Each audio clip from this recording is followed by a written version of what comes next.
Hello guys, runny भाई IQ के YouTube channel में आप सभी का बहुत बहुत स्वागत है। मेरा नाम है अविनाश प्रताप सिंह और हम इस सीरीज़ में इन्वॉल्वमेंट पढ़ रहे हैं। तो हमने लास्ट के लेक्चर्स में पार्ट 1 और पार्ट 2 देख लिया था चैप्टर 15 का। This is going to be part 3 of chapter 15। तो चलिए शुरू करते हैं। तो अब हम इसमें पढ़ने वाले हैं हज़ार्डस वेस्ट के बारे में। तो हज़ार्डस वेस्ट होता क्या है, पहले वो देख लेते हैं। तो कोई भी सब्सटेंस है ऐसी, या तो जो प्रेजेंट हो या रिलीज हो in the environment, that causes substantial damage to public health and the environment welfare is called hazardous substance. है ना। तो ये हज़ार्डस सब्सटेंस के देखने के कई पैरामीटर हैं। टॉक्सिसिटी हो सकती है, इग्नाइटेबिलिटी हो सकती है, कोरोसिविटी हो सकती है और रिएक्टिविटी हो सकती है। टॉक्सिसिटी मतलब कि कोई ऑब्जेक्ट है वो टॉक्सिक कितनी है, जहरीली कितनी है हमारे लिए। है ना। तो वो एक हज़ार्डस सब्सटेंस होने का क्राइटेरिया हो सकता है। उसके साथ साथ इग्नाइटेबिलिटी कितनी है, कि मतलब वो कितनी जल्दी वो उसमें आग लगती है। सपोज़ करिए पेट्रोल कहीं से हम ट्रैवल करके जा रहे हैं लेके किसी टैंकर में, है ना, किसी किसी टैंकर में। तो उसके आपने पीछे लिखा होगा हज़ार्डस सब्सटेंसेस, है ना। क्यों लिखा रहता है? क्योंकि उसमें इग्नाइटेबिलिटी बहुत ज़्यादा है। तो फ्यूल में कुछ भी हुआ अचानक से तो तुरंत आग लग जाती है, तो वो भी बहुत रिस्की है। उसके बाद कोरोसिविटी कितनी है, कि वो जो सब्सटेंस है वो कितना कोरोसिव इम्पैक्ट डालती है हमारे सब्सटेंसेस में उसके अराउंड। फिर रिएक्टिविटी कितनी है, क्या वो बहुत तेज़ी से रिएक्ट करके आग में कन्वर्ट हो जाती है। आपने अगर देखा होगा सोडियम, सोडियम के टुकड़े को अगर हम पानी में डालेंगे तो उसमें क्या हो जाता है, बहुत तेज़ी से ब्लास्ट टाइप होता है। तो वो रिएक्टिविटी है, तुरंत उससे रिएक्ट करके सोडियम मेटल एक्सप्लोड कर देता है। तो ये सारे पैरामीटर किसी भी सब्सटेंस को हज़ार्डस सब्सटेंस घोषित करने के लिए एनफ है ना। अब हम आगे चलते हैं। तो जो हमारे पहले टाइप के हज़ार्डस सब्सटेंसेस हैं वो हैं परसिस्टेंट ऑर्गेनिक पॉल्यूटेंट्स। तो इनके बारे में तो हम पहले भी पढ़ चुके हैं। ये ऐसी सब्सटेंसेस होती हैं या ऐसे केमिकल्स होते हैं जो बहुत बहुत समय तक हमारी सोसाइटी में या फिर इन्वायरमेंट में बने रहते हैं, है ना। काफ़ी समय तक, कई सालों तक, कई डेकेड्स तक ये डिकम्पोज नहीं होंगे, एक ऑर्गेनिज्म से दूसरे ऑर्गेनिज्म ट्रांसफ़र हो सकते हैं। इसमें और कौन से फिनोमिना देखने को हमको मिलती थी? बायो अक्यूमुलेशन की। है ना। तो बायो अक्यूमुलेशन देखा था हमने और बायो मैग्नीफिकेशन की प्रोसेस देखी थी। तो इनको जल्दी जल्दी रिवाइज कर लेते हैं एक बार। तो बायो अक्यूमुलेशन क्या होता है? अगर कोई एक ऑर्गेनिज्म है, सपोज करिए कोई फिश है ऐसे, तो ये अपने जीवन भर में जितने भी फूड को कंज्यूम करेगी, अगर सपोज करिए इसके फूड में केमिकल जाने लगे इसकी बॉडी में, है ना, पीओपीज, तो ये धीमे धीमे इसकी बॉडी में एक्यूमुलेट करेंगे। तो इसी प्रोसेस को हम क्या बोलते हैं? Bio accumulation. और जो बायो मैग्नीफिकेशन क्या होती थी, अगर ये छोटी फिश है इसको बड़ी फिश खाएगी, है ना, फिर उसको बड़ी फिश खाएगी, तो इससे कॉन्सेंट्रेशन जो बढ़ती जाती है हर लेवल पे, ट्रॉपिक लेवल पे, उसको हम बोलते थे बायो मैग्नीफिकेशन। है ना। तो ये डिफरेंस था। तो बायो एक्यूमुलेशन की प्रोसेस हमको किसके साथ देखने को मिलती है? पीओपीज के साथ, कि पीओपी हमारे बायो एक्यूमुलेशन के लिए रिस्पॉन्सिबल है बॉडीज़ में। फिर मोस्ट कॉमनली जो एनकाउंटर्ड पीओपी होते हैं हमारी लाइफ में वो हैं ऑर्गेनोक्लोराइड पेस्टिसाइड्स। तो इसमें कौन कौन से आते हैं? डीडीटी आता है, जैसे एंडोसल्फान हो गया, क्लोरोडेन हो गया, एंड्रीन हो गया, हेप्टाक्लोर हो गया। ये सारे पेस्टिसाइड्स के एग्जाम्पल हैं, है ना। फिर इसके बाद है हेक्सा क्लोरोबेंजीन, ये फंगीसाइड है। फिर पॉलीक्लोरिनेटेड बाइफिनाइल्स हैं। These were released by burning of plastic and electric components. तो ये जो पीसीबी होता है हमारा, ये एक्सट्रीमली रेजिस्टेंट है किससे? एक्सट्रीम टेम्परेचर और प्रेशर से। इसीलिए इसका कहाँ जो वायर्स हैं, इलेक्ट्रिकल इक्विपमेंट हैं, उसको बनाने में यूज़ किया जाता है। इसीलिए जब इसमें आग लगती है तो पॉलीक्लोरिनेटेड बाइफिनाइल्स निकलते हैं, है ना। ये भी पीओपी का फॉर्म है। फिर डाईऑक्सिन्स होते हैं, ये टॉक्सिक बाई प्रोडक्ट्स हैं produce when organic matter is burned. तो ये सारे अब क्या है? पीओपीज़ हैं ना। इनको आपको याद रखना है कि किसका यूज़ कहाँ पे होता था, पेस्टिसाइड क्या है, फंगीसाइड क्या है। और इसमें भी इम्पॉर्टेंट बात क्या है कि ये सारे के सारे पीओपी के अंदर आते हैं। पीओपी के अंदर आते हैं मतलब ये बायो अक्यूमुलेशन के लिए रिस्पॉन्सिबल होंगे। ये इन्वायरमेंट में बहुत सालों तक जिंदा रहते होंगे, है ना, एग्जिस्टेंस में रहते होंगे। तो ये सारी जो प्रॉपर्टीज़ हैं इन इन केमिकल्स के साथ जुड़ जाती है अपने आप। फिर जो डीडीटी है हमारा, dichlorodiphenyltrichloroethane, जिसको हम शॉर्ट में डीडीटी बोल देते हैं। तो ये बहुत ही इफेक्टिव पेस्टिसाइड और इंसेक्टिसाइड था, तो बहुत यूज वाइडली यूज भी होता था। फिर कुछ साल बाद जब आइडेंटिफाई हुआ कि ये एक पीओपी है, मतलब परसिस्टेंट ऑर्गेनिक पॉल्यूटेंट है, तो धीमे धीमे ये सारी डेवलप्ड कंट्रीज से और जितनी मोस्टली डेवलपिंग कंट्रीज है उससे फेज आउट कर दिया गया है। डीडीटी का बैन कर दिया गया है इंडिया में भी एग्रीकल्चरल यूज़ के लिए। लेकिन जो फ्यूमिगेशन होती है मच्छरों के लिए, उसमें आज भी डीडीटी का यूज़ बहुत जगह इंडिया में होता है। तो अभी भी पॉल्यूटेंट के तौर पे एग्जिस्ट करता है इंडिया में, कम्प्लीटली फेज आउट नहीं हुआ है। फिर इसके बाद है हमारे क्लोरीनेटेड हाइड्रोकार्बन्स। तो क्लोरीनेटेड हाइड्रोकार्बन्स को हम और क्या बोलते हैं? सी एच सीज, है ना। इसको परफ्लोरोक्लोराइड्स भी आप बोल सकते हो। तो ये पीओपी हाइड्रोकार्बन्स हैं इन विच वन और more hydrogen atoms have been replaced by chlorine. तो ऐसे हाइड्रोकार्बन्स, का मतलब क्या होता है कि हाइड्रोजन और कार्बन से मिलके बनते हैं, है ना, अलग अलग कॉम्पोजिशन हो सकता है इसका, कि किसी में कार्बन ज़्यादा हो सकते हैं, किसी में हाइड्रोजन कम हो सकते हैं। तो जब क्या होता है कि कार्बन और हाइड्रोजन में से हाइड्रोजन हट जाए एक या उससे ज़्यादा, वहाँ पे क्लोरीन लग जाए, तो उससे क्या फॉर्मेशन होता है, क्लोरीनेटेड हाइड्रोकार्बन्स का। तो जो डीडीटी है हमारा, एंडोसल्फान है, क्लोरोफॉर्म है, कार्बन टेट्राक्लोराइड है, ये किसके एग्जाम्पल हैं, क्लोरीनेटेड हाइड्रोकार्बन्स के। तो इनका यूज़ मेनली होता कहाँ है, these are use to produce polyvinyl chloride. ये एक प्लास्टिक पॉलीमर है जो पीवीसी पाइप बनाने के लिए यूज़ होता है। फिर जो हमारे क्लोरोफॉर्म है, डाई क्लोरोमीथेन है, डाई क्लोरोईथेन है, ट्राई क्लोरोईथेन है, ये सॉल्वेंट्स के तौर पे भी यूज़ होते हैं, है ना। ये पानी में इफेक्टिवली मिलते नहीं हैं, तो उससे होता क्या है, इसको डीग्रीसिंग, ड्राई क्लीनिंग में भी यूज़ किया जाता है। सिमिलरली जो डीडीटी, हेप्टाक्लोर और एंडोसल्फान है, ये पेस्टिसाइड्स हैं, अभी हमने देखा था। अब इससे प्रॉब्लम कौन कौन सी हो रही है, जैसे यहाँ पे आप देख सकते हैं डीडीटी जो है हमारा, ये फूड चेन में एक्यूमुलेट होता है, जिसके कारण क्या होता है, जो हमारी बर्ड स्पीशीज़ हैं, जो एग लेइंग है, उनके जो एग्स हैं उसकी शेल की थिनिंग हो रही है। हाँ, हमने अभी लास्ट के कुछ लेक्चर्स में इस बारे में भी डिटेल में बात करी थी। सिमिलरली इंडिया के कुछ ऐसे भी एरिया हैं जहाँ पे 20 से 30 साल पहले डीडीटी का स्प्रे हुआ होगा, लेकिन उसके ट्रेसेस आज भी दीवारों में आसपास मिल जाएंगे। तो मतलब इतने लंबे समय तक आज भी वो बना हुआ है उन एरियाज़ में। फिर जो डीडीटी के रेसिड्यू हैं, ये मैमल्स अक्रॉस द जो प्लेनेट है वहाँ देखने को मिलने लगे हैं। जो आर्कटिक एरिया है हमारा बर्फ़ वाला, वहाँ पे भी exceptional high levels of DDT has been found in marine mammals. फिर जो ट्रेसेस ऑफ पीओपी हैं वो ब्रेस्ट मिल्क में भी देखने को मिले हैं सेवरल मैमल्स के। फीमेल्स की बॉडी के अंदर कम कॉन्सेंट्रेशन होती है, क्योंकि वो मिल्क के थ्रू डीडीटी का कंपोजिशन पास हो जाता है किसमें, बच्चे के पास। तो इसीलिए हमारी जो फीमेल्स हैं मेल्स के कंपैरिजन में उनमें कम आपको देखने को मिलेगा डीडीटी। फिर इसके बाद है परफ्लोरो अल्काइल एसिड, PFAS, है ना। तो PFAS एमर्जिंग POPs हैं।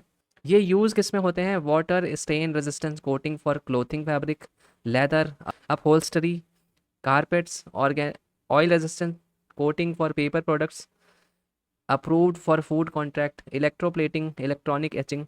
तो ये देख सकते हैं आप, फूड में भी यूज़ होता है, फूड जिसमें हम स्टोर करते हैं ऐसे प्रोडक्ट्स में। उसके साथ साथ और भी बहुत सारी यूजेस हैं। ये PFAS है। फिर जो हमारे PFAS होते हैं, ये इनकी लॉन्ग लाइफ होती है, तभी तो एक POP का पार्ट है, राइट। तो इसी कारण ये ग्लेशियर्स में भी आपको देखने को मिलेंगे, बायोडिग्रेडेबल नहीं होते, तो कई ऑर्गेनिज्म से पास होते हुए भी आपको देखने को मिल जाएंगे। इनके कारण बायो अक्यूमुलेशन भी देखने को मिलता है फिश के अंदर, है ना। तो ये सारी कैरेक्टरिस्टिक तो POP के इन जनरल ट्रू ही होती है ना। ये सब सारे सारे POP के केस में हम ये कैरेक्टरिस्टिक देख सकते हैं। फिर हिमालय के जो ग्लेशियर्स हैं वहाँ पे भी PFAS आपको देखने को मिल जाएंगे, और वो भी हायर कॉन्सेंट्रेशन में than any other glacier world wide. उसका रीज़न बीइंग क्योंकि हिमालय हमारे सबसे पास है, और हमारे एरिया से ज़्यादा सबसे ज़्यादा पोल्यूशन भी होता है। फिर इसके बाद क्या है हमारा, एंडोसल्फान। तो एंडोसल्फान बेसिकली एक ऑर्गेनो क्लोरीन इंसेक्टिसाइड है, एक POP, राइट।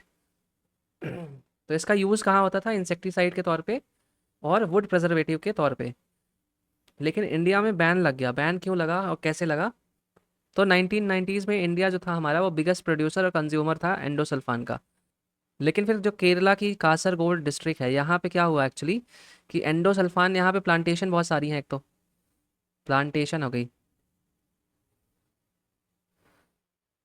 किसकी हो गई, कॉफ़ी प्लांटेशन है, कैशियो के प्लांटेशन है, और भी different different type of plantation यहाँ को देखने को मिलेगी आपको। तो इन प्लांटेशन में एंडोसल्फान यूज़ किया जाता था। फिर 2001 के अराउंड यहाँ पे ऑब्जर्व किया जाने लगा कि जो आसपास के गांव हैं वहाँ पे जो नई जनरेशन आ रही है, जो नए बच्चे पैदा हो रहे हैं, उनमें डिफॉर्मिटी बहुत ज़्यादा है, डिसेबिलिटी के साथ बहुत सारे बच्चे पैदा हो रहे हैं। उसके साथ साथ 25 की उम्र तक आते आते बहुत सारे लोगों में सिवियर बहुत सारी हेल्थ प्रॉब्लम होने लगी है।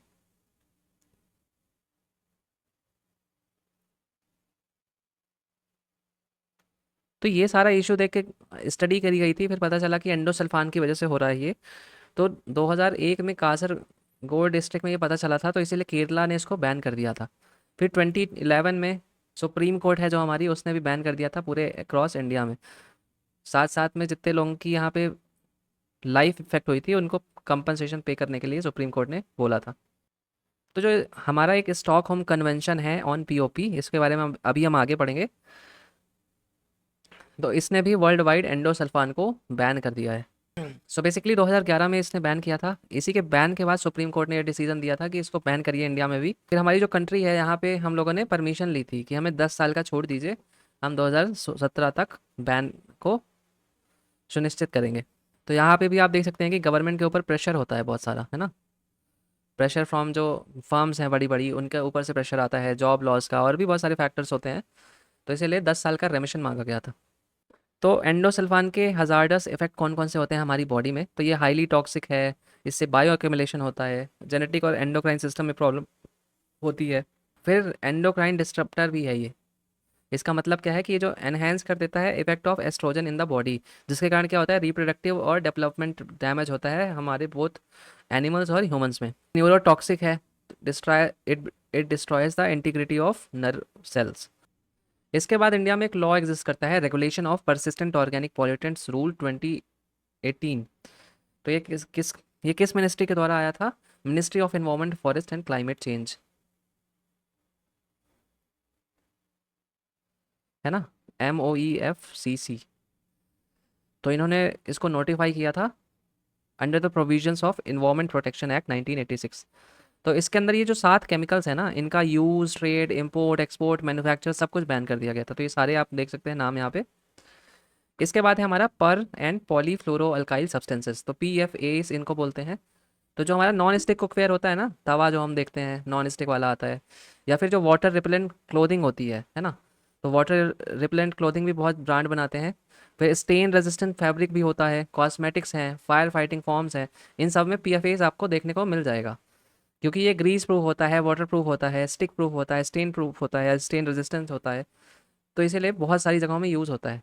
अभी नॉन स्टिक कुकवेयर में यूज़ हो रहा है, इसीलिए यहाँ से PFAs हमारे फूड में जा रहे हैं, वाटर में जा रहे हैं, बहुत सारी जगह में लीच कर रहे हैं।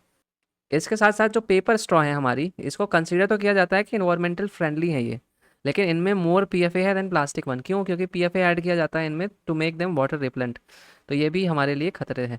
फिर PFAs क्योंकि एक POP है ना, तो POP की सारी प्रॉपर्टीज़ इनको अप्लाई होगी, जैसे ये एग्जिस्ट करेंगे बहुत समय के लिए हमारे इन्वायरमेंट में। उसके साथ साथ बायो अक्यूमुलेशन होगा इनकी वजह से। फिर हेल्थ इश्यूज़ हैं बहुत सारे, जैसे cancer, thyroid, infertility, development problems, तो ये सारी भी इसकी वजह से होती है।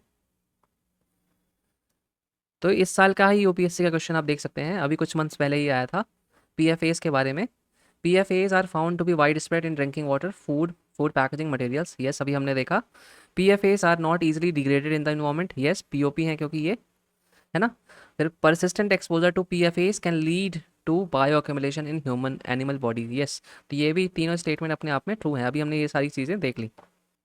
फिर जो हजार्डस वेस्ट हैं उसके रेगुलेशन के लिए कौन सी ट्रीटीज़ वर्ल्ड लेवल पे एग्जिस्ट करती हैं, उनको हम देख लेते हैं। इसमें जो सबसे इंपॉर्टेंट कन्वेंशन है वो है स्टॉकहोम कन्वेंशन ऑन POPs। तो ये एक इंटरनेशनल ट्रीटी है that was enacted in 2004 to eliminate और to restrict the production and use of POPs। तो इसमें कुछ लिस्टेड जो सब्सटेंसेस हैं इंपॉर्टेंट, वो देख लीजिए यहाँ पे। एल्ड्रिन है, it is used as insecticide. फिर हेप्टाक्लोर है, it is used as termiticide. फिर हेक्साक्लोरोबेंजीन है, use as chemical intermediate and a solvent for pesticides. फिर एंड्रेन है। तो आप देख सकते हैं सारे अलग अलग यूजेस हैं। तो आपको याद रखना है कि कौन कौन से हमारे केमिकल्स हैं जो लिस्टेड हैं, और अगर लिस्टेड पे नहीं याद रख सकते तो ये बस याद रखिए कि कौन से केमिकल्स कहाँ यूज़ होते हैं ना। जैसे पॉलीक्लोरिनेटेड बाइफिनाइल है, इसका यूज़ कहाँ होता है? अभी हमने देखा था वायर्स में या फिर जो इलेक्ट्रिकल इक्विपमेंट्स हैं। क्यों? क्योंकि इसके पास प्रॉपर्टी है कि ये बहुत हाई टेम्परेचर्स को सह लेती है। तो ये सारे केमिकल्स के नाम आपको याद रखने हैं और इनके यूजेस। फिर इसके बाद जो एक इम्पॉर्टेंट कन्वेंशन है वो है Basel convention on hazardous waste. तो बासेल कन्वेंशन नाम आप एक जगह और सुनेंगे इकोनॉमी के सेंस में, है ना। वो बासेल 3 नॉर्म्स अलग हैं, सिटी सेम है, बासेल 3 नॉर्म्स। तो जब इकोनॉमी में पढ़ेंगे तो ये टर्म बार बार आता है, इवन न्यूज़ में भी बहुत ऑफन रहता है, बासेल 3 नॉर्म्स, बासेल 3 नॉर्म्स। ये बैंकिंग के रिस्पेक्ट में है ये टर्म, है ना। सो बासेल 3 नॉर्म्स क्या हैं? बासेल 3 नॉर्म्स बेसिकली बैंक्स को मोर सिक्योर बनाने के लिए इंटरनेशनल नॉर्म्स हैं। तो इंडिया भी इनको फॉलो करता है, और इनकी वजह से RBI भी बैंकों को बोलता है कि आप अपने क्राइटेरिया जो हैं देखिए, उसको फुलफ़िल करिए। इसमें बहुत सारी कंडीशंस दी होती हैं कि बैंक किससे कैसे ज़्यादा सेफ बन सकते हैं, है ना। कितना रिस्क लेना चाहिए उनको, कितना उसके अगेंस्ट एसेट होना चाहिए उनके पास, कितना लिक्विडिटी में उनको पैसा रखना चाहिए, कितना और तरीके से रखना चाहिए। तो बहुत सारे ऐसे नॉर्म्स बने हुए हैं, लेकिन बासेल कन्वेंशन भी इंपॉर्टेंट है। तो ये दोनों आपको याद रखना है कि बासेल कन्वेंशन हजार्डस वेस्ट के लिए एग्जिस्ट करता है, उसके साथ साथ इकोनॉमी में बासेल 3 नॉर्म्स भी हैं। तो बासेल के सेंस में न्यूज़ ऐसी या फिर MCQ क्वेश्चन बना सकते हैं, दोनों ही हैं, आपको याद रखना है इस चीज़ को। तो ये क्या था, Basel convention on control of transboundary movement of hazardous waste and their disposal. तो ये कब आई थी इनटू फोर्स, इन 1992। तो इस ट्रीटी के 192 मेंबर्स पार्टीज़ हैं। यूएस जो है हमारा, उसने साइन तो किया है बट रेटिफाई नहीं किया है। किसी कन्वेंशन को साइन करना और रेटिफाई करने में अंतर क्या होता है कि आप कोई ट्रीटी को साइन तो कर देंगे, है ना, कि हाँ हम इसको एग्री करते हैं, लेकिन अगर आप अपनी कंट्री में जाके उसके लिए लॉज नहीं बनाते तो उसको रेटिफिकेशन नहीं कहते, है ना, मतलब उस उन्होंने रेटिफाई नहीं किया है। तो क्या करना पड़ता है हर कंट्री को, पहले तो वो साइन करेंगे उसको इंटरनेशनल लेवल पे, फिर अपनी कंट्रीज़ में आके लॉ निकालेंगे पार्लियामेंट में उसी के रिकॉर्डिंग, या उसी को लीगल बनाने के लिए। तो जब लॉ बन जाते हैं किसी कंट्री में तो हम उसको बोलते हैं कि वो रेटिफिकेशन हो चुका है उस कंट्री के द्वारा।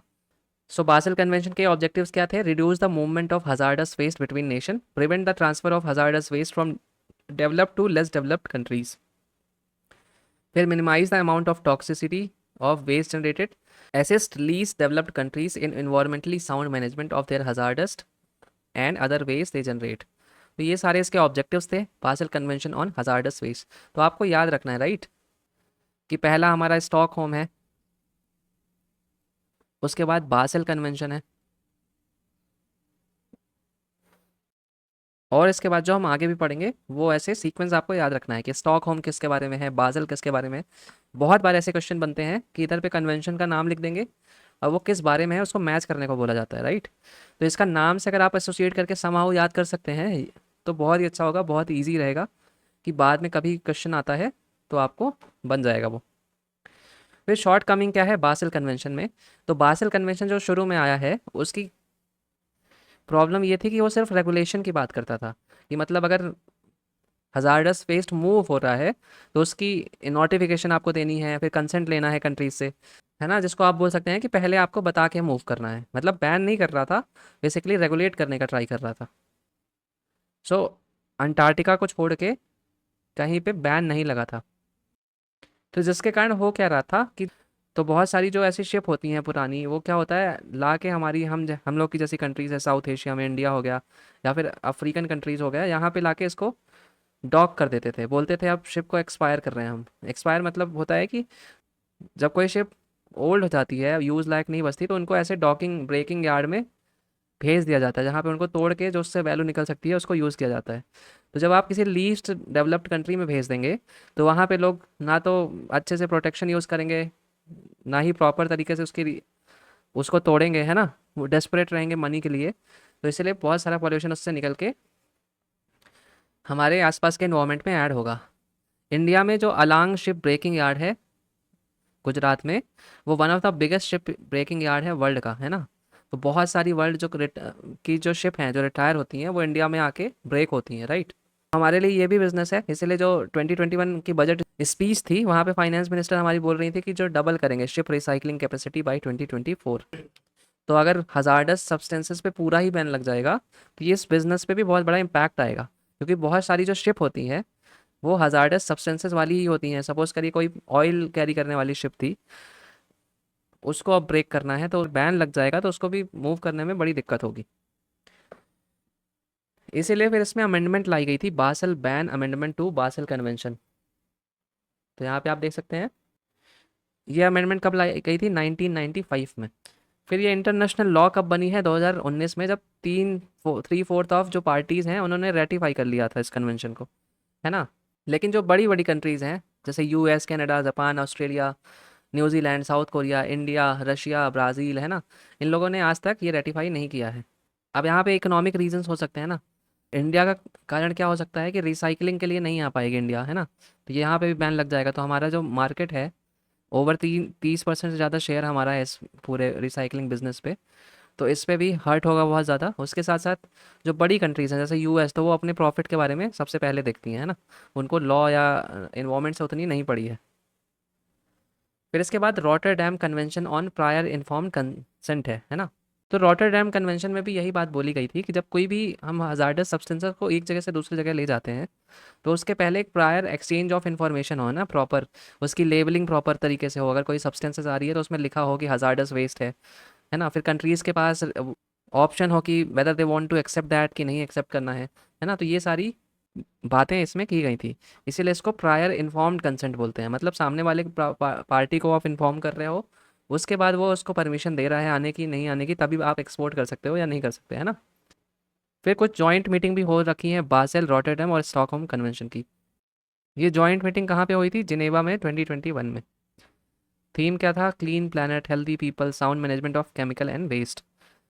फिर जो कॉप 9 हुआ था स्टॉकहोम कन्वेंशन का, उसमें डिसाइड किया गया था कि डाइकोफोल को एनेक्स ए में डाल दिया, है ना, वहाँ पे। उसके बाद जो पी एफ ओ एस है हमारे, पर फ्लोरो ऑक्टेनॉइक एसिड, यहाँ पे आप देख सकते हैं, इनको भी एनेक्स ए में डाल दिया गया कुछ एक्सेप्शंस के साथ। एनेक्स ए में डालने का मतलब क्या होता है? तो स्टॉकहोम में अलग अलग एनेक्स हैं, है ना। एनेक्स एनेक्स मतलब लिस्ट होती है बेसिकली, एनेक्स ए।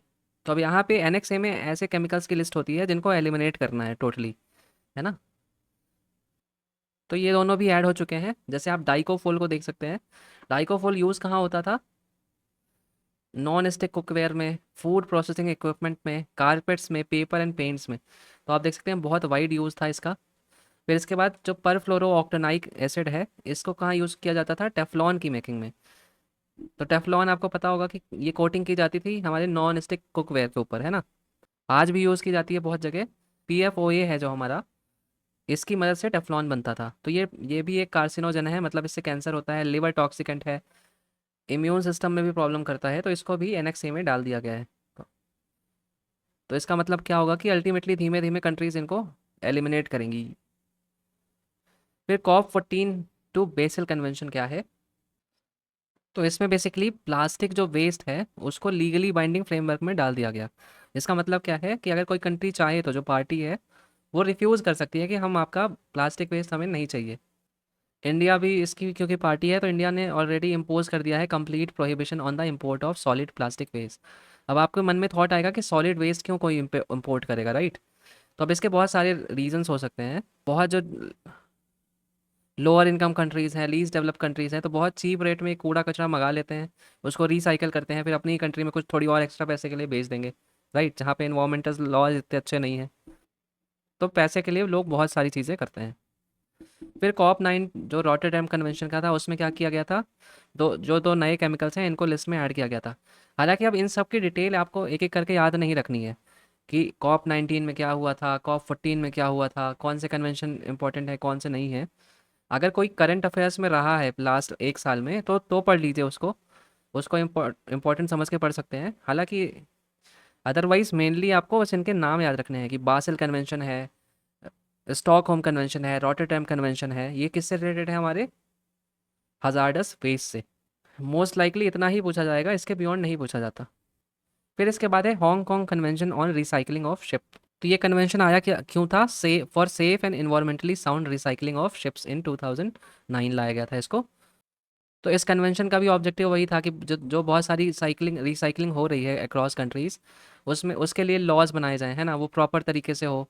वहाँ पे जो काम कर रहे हैं लोग उसकी सेफ्टी हो, जो केमिकल्स निकल रहे हैं वो लीच ना करें इन्वायरमेंट में, या फिर वो वहाँ से उनका प्रॉपर डिस्पोजल हो सके। तो ये सारी चीज़ों के लिए यहाँ पे ये कन्वेंशन लाया गया था। फिर उसके साथ साथ जो वर्किंग कंडीशन है बहुत जगह जो रिसाइकलिंग इंडस्ट्रीज़ की, शिप की, उसके बारे में भी इन लोगों ने कंसर्न दिखाया था। अब ये सारे इंपॉर्टेंट नहीं है, नाम याद रख लीजिए आप इनका, किस बारे में है और मेजर मेजर प्रोविजंस क्या कहता है या किस बारे में बात करता है, उतना is more than sufficient. Answer writing में भी और यूपीएससी के जो प्रीलिम्स में भी क्वेश्चन आते हैं तो बहुत ज़्यादा डिटेल में नहीं जाता। इधर ईयर पूछ लेगा, ईयर भी बहुत रेयर है, बट आपको ईयर याद रख लेना चाहिए मेरे हिसाब से। जो मेजर मेजर आपकी जो कन्वेंशन है, जैसे बासल कन्वेंशन है, स्टॉकहोम है, रॉटरडैम है, ये कब हुए थे इनको तो याद ही रख लीजिएगा। उसके साथ साथ इनके ऑब्जेक्टिव्स क्या क्या हैं। तो इस वीडियो में यही रखा। Thank you for watching the video. Like और सब्सक्राइब कर लीजिए ताकि जब नेक्स्ट वीडियो आए उसकी नोटिफिकेशन आपको ईजिली मिल जाए। Thank you.